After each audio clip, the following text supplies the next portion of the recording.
And the reason why we started this book club is mainly because we saw that there was a lack of the culture of readers in the movement or critical thinkers, right? And when you don't have. And in the beginning of our conversation, you mentioned that you had a chance and an opportunity to be a part of the ANC leadership, right? Tell me a bit about that. If you want to understand history, outside of going to the book, the theatre space is also quite a. Hi, guys. Welcome back to Visionary Vibes, brought to you by the Youth League of Ekurhuleni.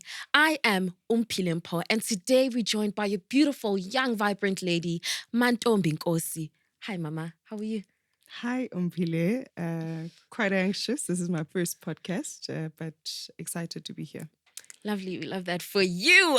So, kanongwanyana go deep kloof, right? Yes. So, do you want to tell us a bit about how your upbringing was and, how was it? How was my upbringing? So I grew up in Diepkloof, Zone 5, Soweto.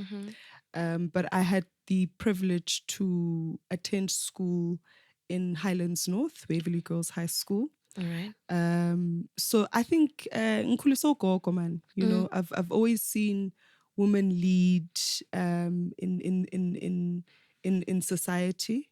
I was raised by a woman, but also living in a township and going to school in a much more urban, advanced area kind of shaped my politics and my activism because, I mean, waking up every day and being exposed to the inequalities that exist in society kind of shapes who you become as you grow up. True. So, yeah. That is lovely.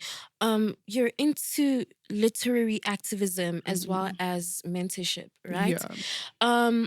Particularly in township communities, Yeah. right? Now, do you want to tell us a bit about how that came about? What inspired that in a sense? And where did it all begin, essentially?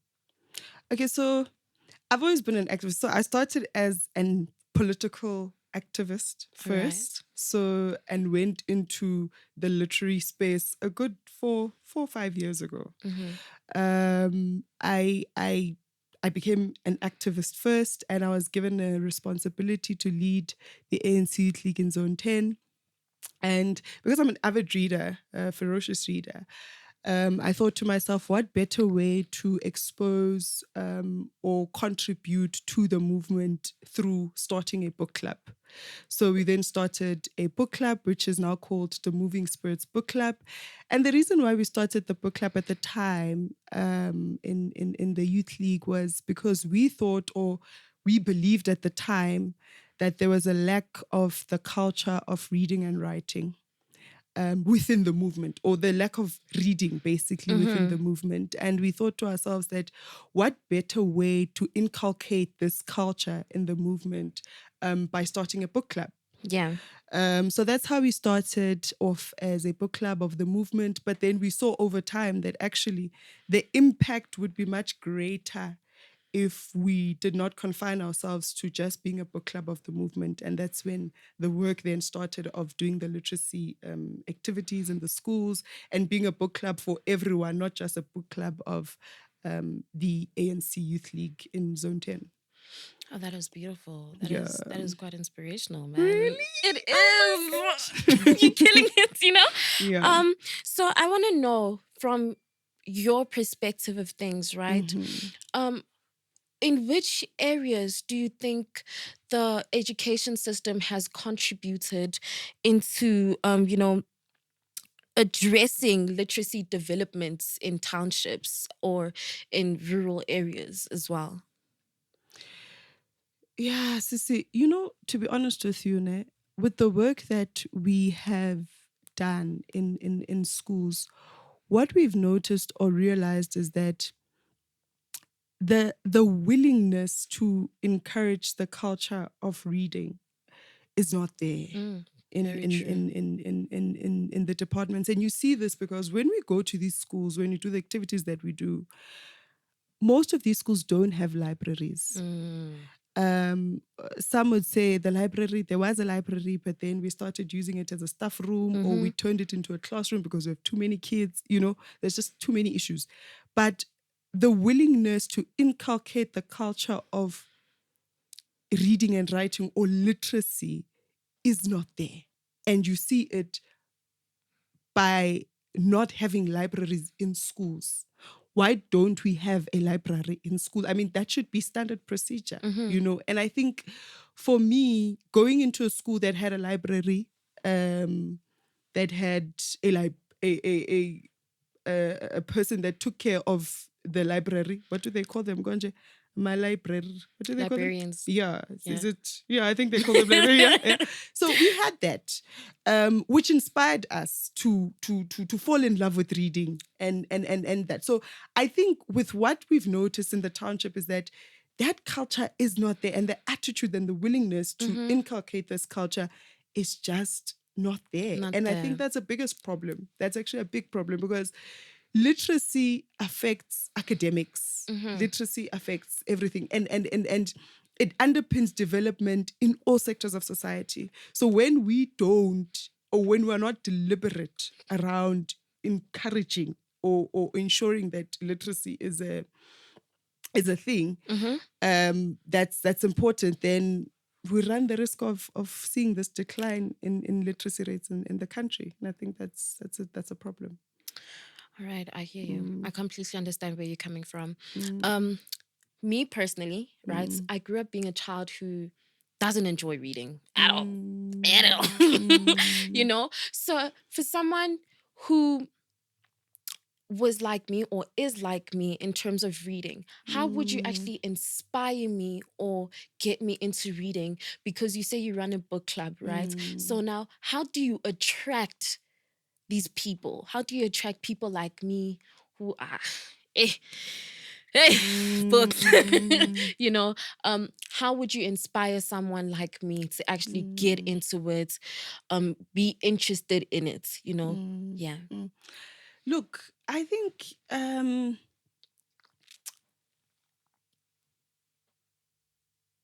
reading. I've always had a problem with the idea that reading should be confined in a classroom, right?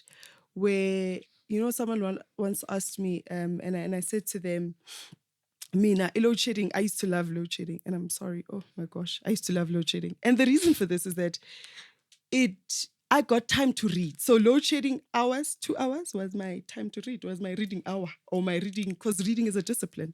It's so for me, the idea that reading must only happen in a classroom only is problematic, right? And how do we encourage the culture of reading? By popularizing book clubs in the township. When you start making reading cool and ensuring that reading is not an elitist thing, where it's only a 10 or 5 people that are into reading, it's for these smart intellectual people. That's not what we believe as the Moving Spirits. We believe that reading should be open for everyone. And how do we then make it cool? We popularize book clubs in the township. And what I've also noticed as we were doing this work, there's work that we once did in Deep Sloot, was that sometimes it's not that people don't like to read, they just don't have access to reading material. True. And you see this through the closure of libraries in our communities, etc., right? How will one fall in love with reading if they do not have access? But also books are expensive. And that's a conversation I think maybe we should have in the future, or I don't know, some other time. But books are expensive. A normal book costs, I think, about $4.50. For someone who's unemployed, who doesn't have pads, for example, toiletries or whatever, would I go and buy a book for 400 Rand when I can take this 400 Rand and buy myself food in the house or toiletries or whatever that I need? So the issue of accessibility and books being expensive is also part of the reasons why reading is not a thing. People would rather, I don't know, watch a podcast for an hour than read a chapter. But that's why we have book clubs. That's precisely why we need book clubs that will encourage this culture and actually make reading cool again. You know, yeah. Interesting. I just think I might read a book when I get home. One page. You know what, ne? One page at a time. It's not about how fast you read. Mhm. It's not it's also about, for you probably you want to first understand what you're reading, What you're reading, right? true. So it's not about reading one book in a day. No, take it one page at a time. Literally one page at a time. It's a discipline. Reading is a discipline. Very true. Yeah. Very true. Now, you spoke about your book club, Yeah. right? And also kind of how much the education system kind of lacks in encouraging learners to actually go ahead and read. Have you ever had the opportunity to collaborate with the education system, or to actually any opportunities to kind of engage with them to make sure that reading and literacy is actually taken a step further? Yeah, no, we've been quite aggressive with them. Ooh. We are coming at them. So we've done work with Services CETA. Okay. We've done work with the Department of Higher Education. Quite recently, actually, we held a career expo at the Market Theatre in Joburg and Newtown, which exposed young girls to different career opportunities in the art space or the Market Theatre. So we're quite aggressive with trying to do work with Department of Education. We're currently in talks now with them adopting one of our programs, which is the Writers Development Program, which seeks to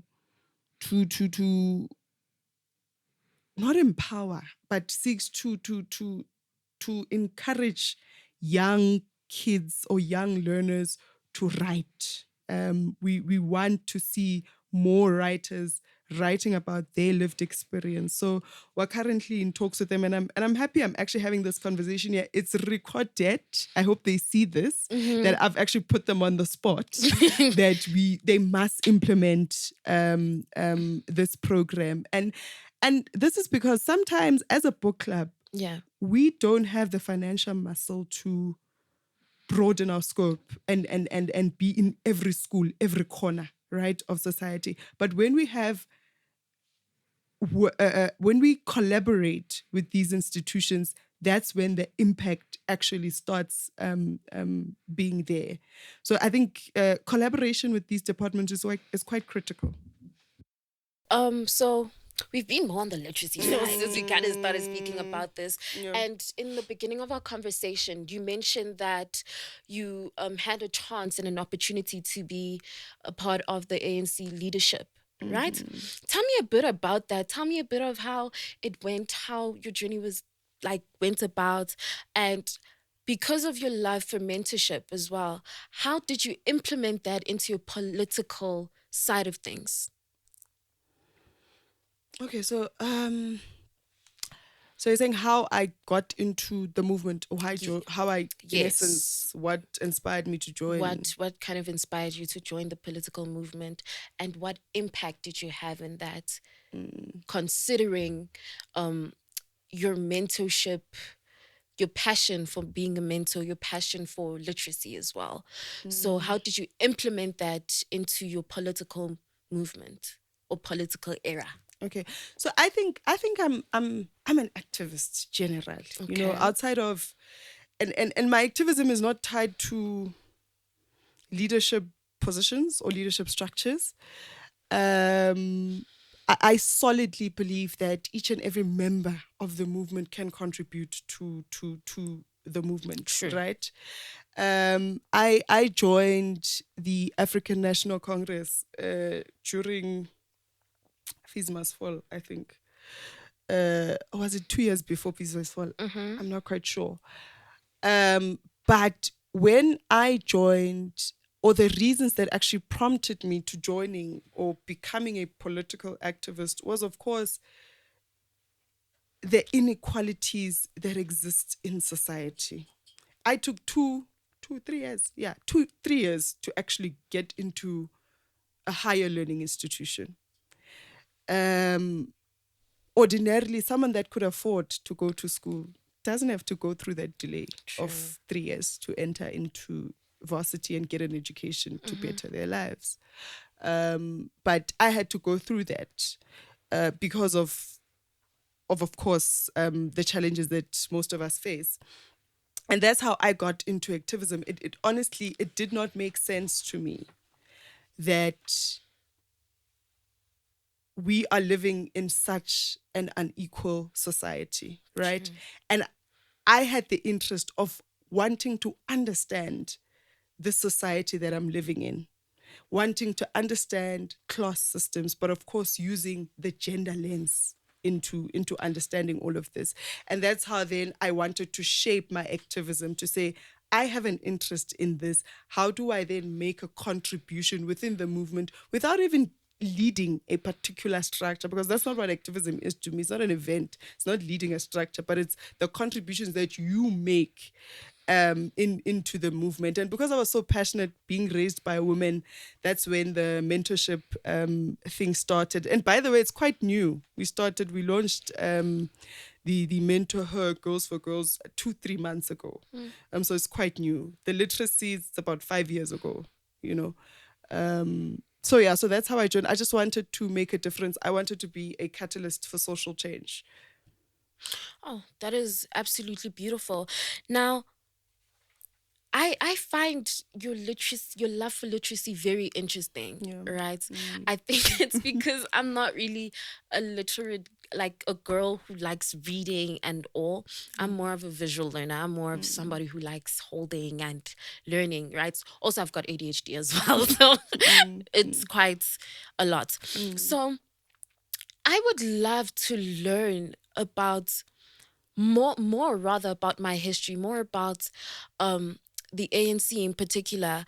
And I love the fact that you're here, actually. And I love the fact that you've got political background. And on top of that, as somebody who would like to venture into books as well, where do you think I should start? Where do you think I should start with going deeper into learning about my history, learning more about the political background and how things should be done in the movement in terms of literacy? Like, where do you think I should start? Like, books, like advice, you know? Where do you think I should begin with that? Yeah, no, look, I think if you want to understand history outside of going to the book, the theater space is also quite a I don't know, a proper space to start knowing more about history. What I've seen over the years with theater is that, so 3 months ago, I want to make an example of this show actually. 3 months ago, or a month ago, I went to watch a show called Mansopa. Are you Sutu? No. Okay, it's fine. But there's a woman batting Mansopa. So I went to watch the show. It looked like an interesting show, a play. And I watched this play. It was quite interesting. It details the story of who Mansopa was and her role in the Basotho nation. And immediately after having watched that show, I had an interest in knowing who Mansopa was, right? So it started there for me to now want to research about who is this Mansopa, right? This woman. This is such a powerful woman. Why have we not read about this woman in school? Why have we not been taught about this? Well, it's an unfortunate thing that women are the least chronicled in our history, but it is what it is. And I think that's why we need more authors and more writers that can tell our stories as women and our role, particularly in the struggle. But the fact that I went and watched a play that taught or gave me a brief history of who Mansopa was probed me to want to go and read more about Mansopa, right? So yeah, arts is actually the I don't know, a best place or best tool to educate as Yeah. well. You know, it's not just books. We can use, in fact, we can take the books and turn them into the arts in order to transfer or ensure that the message goes across. So it starts with your interest. Like I said, Mina, my interests are understanding the society that I live in, but obviously applying the gender lens. So I'm more interested in understanding capitalism, patriarchy, how it affects us, you know. And I think maybe this is why I love girls, you know. Maybe this is why I'm like a girl's girl. Girls, girl. I Yeah, I, get you. I I think hear you. yeah. I hear you. Mm. Man, you such a dope person. Like, and I'm not buying face. Honestly, Really? Oh my you're so gosh. cool. I'm Ngiyabonga, really not shame. buying face. Hey, you're Ngiyabonga. actually so cool. You Ngiyabonga. make Man, you make what you do sound so dope, you know? Really? That's You the point. do. That's the Like, that's the point. point. That is the point. We want more readers, more literacy must be cool. Kiribona, mission accomplished. Yeah. Like, I'm Mm. sold, you know? Mm. And Mm. um I just want to know, you're such an interesting person, right? Mm. And I want to know the challenges that, because you mentioned having to wait for 3 years, you Mm. know, to Mm. further your studies. I just want to know that with your student activism um era, I'm gonna call it an era, Mm. Mm. you Mm. know, with your student activism era, what is that one story that you will not forget? You know, what is that one significant challenge or pushback that you cannot forget, outside of having to wait 3 years to get into an institution? Mhm. You know, what other further issues and challenges did you face as a student activist? Um, Besides finding it difficult to enter into the institution, once you've entered into the institution, you then become alive to quite a number of challenges Mm-hmm. in higher learning institutions. You know, for an example, well, most of us used NSFAS. Myself, I'm a NSFAS beneficiary. Um, you, the fact that the administrative issues at NSFAS would end up you guys not having money to either buy your textbooks, which then affects your academics, Mm-hmm. because you don't have a textbook, or food. Mm. You can't buy yourself food. So those challenges that NSFAS had while we were still in school, I think were quite problematic in a sense. Yeah, we're quite problematic. I've lost my chain of thought there a bit. I'm You, sorry about that. nah, no problem. Mm. So, um, your challenges, like you speak about your challenges with NSFAS and Mm. sometimes not having a textbook because you can't Mm. afford it, right? As somebody who's so smart, right? I definitely You think, think I'm sad? I think I you're go intelligent, see, girl. I see. think, whoa, I Mm. think. Mm. And I was writing an English exam this morning. I should have, Mm. Mm. you know what? We're on Mm. camera. Mm. um, but I just want to know, how did you navigate these challenges? How did you go around having such challenges, especially being such a smart, literate person, right? In Mm. terms of like textbooks and all, you know, for me, for example, I'm doing political studies, right? I'm studying politics. So there are certain textbooks I have, and I'm also an NSFAS beneficiary. So if that money doesn't get in, obviously you can't get a textbook, right? Mm. So now, how, in terms of your love for literacy, Mm. have you ever outsourced or gone to the library and said, okay, you know what, let me take this book. Maybe it's going to help me with my studies Mm. or anything like that.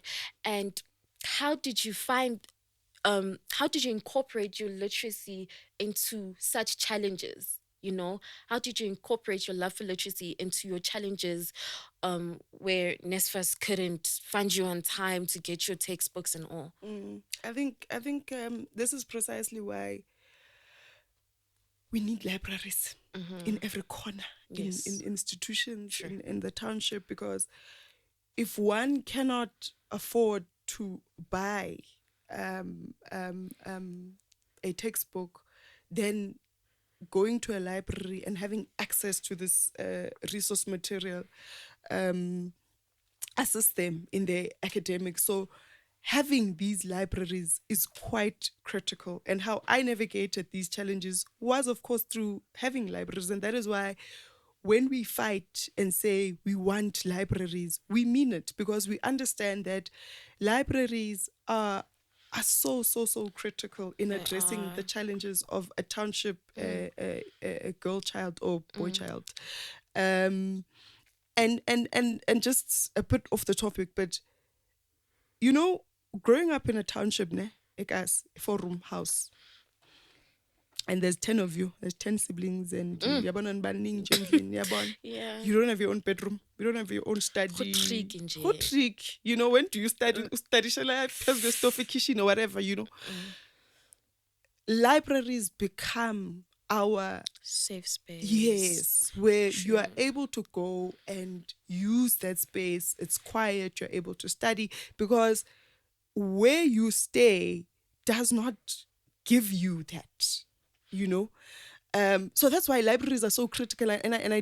For me, I don't understand why we are so comfortable with libraries closing down in the township, because I think if people understood, or those that are in charge or are in power understood that how critical a library is in the township, or to a township a young person, or you know, person in general, they would ensure that libraries continue to exist. But also the material inside the library is also very critical. In the work that we've done, we've engaged with quite a number of local authors, so we're quite intentional about what we read. We read strictly local stuff, Yeah. to also try promote authors and the work that they do. And one of the things that these authors have told us is that we are not getting support from departments, either being sports or whatever. We're not getting support in terms of pushing. It's hard to publish. It's expensive to publish our books. So that's a conversation about the publishing space in itself. In fact, when you go to exclusive books, ish, when you go to exclusive books, you won't find most of our local authors' books at the forefront, Yeah. right? Which is a problem, in my opinion. And that is why then libraries also address the challenges that our authors are facing in terms of publishing and getting their resource and their work out there. So I think, yeah, libraries are very crucial and critical. They address a much broader um much broader social challenges. You know, like I said earlier, literacy underpins development in all sectors of society. And if we don't take literacy serious, I'm not sure how we expect to address issues of economic development.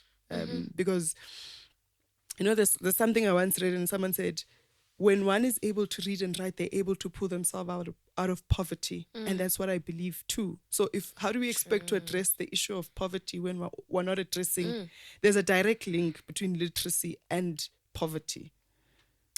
I get you. I hear you. Yeah. So, whoa, yeah. um, so with the lack of libraries, and I hear that this is quite important, you know, in just Very. building actually the future of our country Yeah. in general. And for you, what does practically a truly literate and empowered township community look like to you? Do you want to like paint us a picture of how beautiful, or how do you see our townships becoming if Mm, these little ills are actually kind of filled up and met? yeah, like I said, there's a direct link between literacy And and poverty. poverty. When you address or inculcate the culture of reading, you are in essence addressing poverty in society, Mm, and addressing a lot of social ills. And you know, literacy goes beyond the ability to read and write. You're able to communicate, you're able to analyze, true. you're able to critically think, you Mm, know. And I think we need to look at literacy as a transformative tool to change and liberate our people. And a truly liberated or I don't know, I don't want to say literate society, but you know, is one that is able to analyze the society that they live in, and communicate effectively, um in trying to address these social ills. You know, when someone is literate, they are able to, they know their rights, they understand the society that they actually live in, yeah. you know, and they're able to change things. Yeah. Okay. Now, you spoke so much about how you don't understand why literacy can't be made fun. You Mm, know, you spoke about how you don't understand why, like, we don't take it mm, serious like this, mm, you know. mm, Can you share the moment you actually realized that I man, you guys should start taking literacy serious, you know?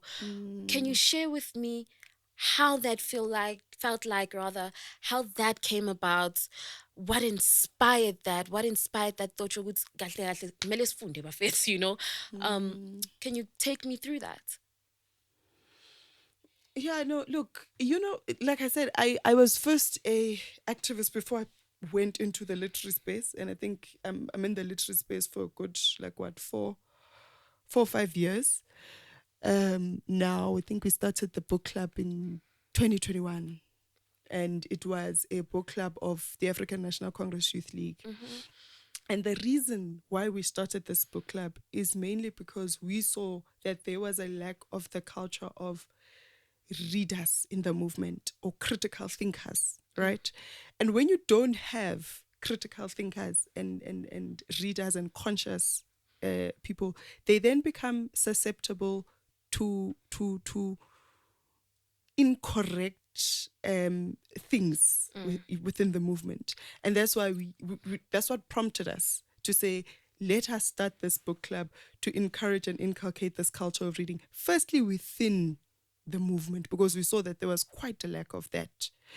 And I know a lot of people speak about factionalism, they speak about this, but the reason why people are susceptible to this unethical behavior is because they don't understand what the vision and the values of the ANC are, and that's because they don't read. So once people read, once we create a space where people are able to engage, debate, learn, you know, spaces that are, this other comrades refers to pockets of power. mm, We wanted to create spaces like that where people engage and critically think and analyze society, you know, and inform or yeah, inform discourse, you know, in society. We wanted to create that space because we saw that that is lacking a lot within the movement. And of course, over time, we then decided to broaden our scope and be a book mm, club of the township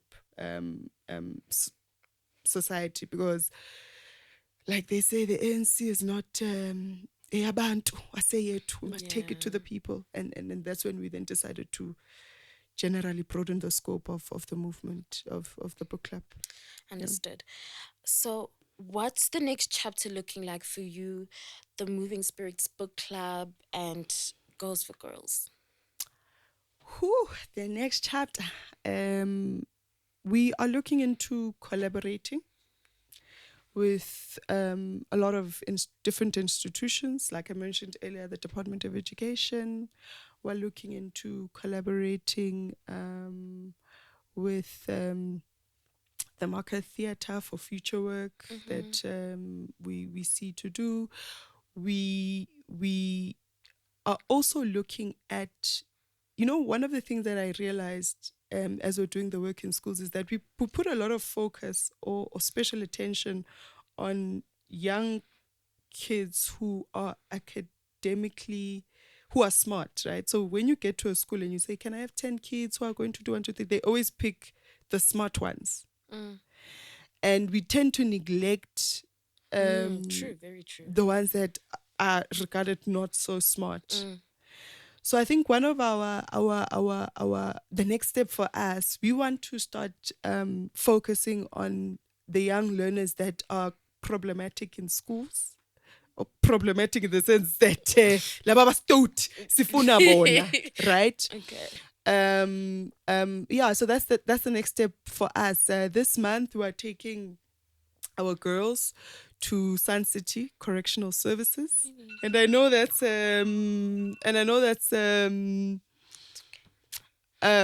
someone said to me, "Why need someone to jail and but I think the reason why we want to do or that program and focus on those problematic kids in terms of their behavior is precisely because we believe that once you take them through the process. I once went to a trip in Sunset, by the way, scared me for life. I was like, I am never become a criminal in my life. Life. I will never, right? And that shaped how I grew up, the Mm-hmm. person I became, the values that I associated myself with. So we want to focus on those young learners who are regarded as naughty behavior, and we want to change, we want to inspire behavioral change in them, which will ultimately also inspire their or have an impact in their academic success, right? So that's the next step for us. We will continue doing the readathons that we do in schools. We are continuing with in August we are having a speed dating. No, for the mentor and the mentee. Yeah, for the mentor and the mentee. Okay. So we're linking up the young girls officially with their mentors. Obviously, looking at their interests, tie them up with what this one wants to be when they grow up, the different. Yeah. So that's what's next for us. And we do hope that we will be collaborating with like-minded people who share the same vision and the goals with us. Yeah. Yeah. Man, all the best of luck. One thing's for sure, I am going to read a book today. I am I'm gonna so start happy. I'm today. so happy. Thank you so much. I am truly inspired, and I do hope our listeners and our viewers are inspired too. Thank you And they so definitely much. going to be Reading books one page at a time. one page at a It's not a time. lot. Don't put pressure. We're not about fast reading.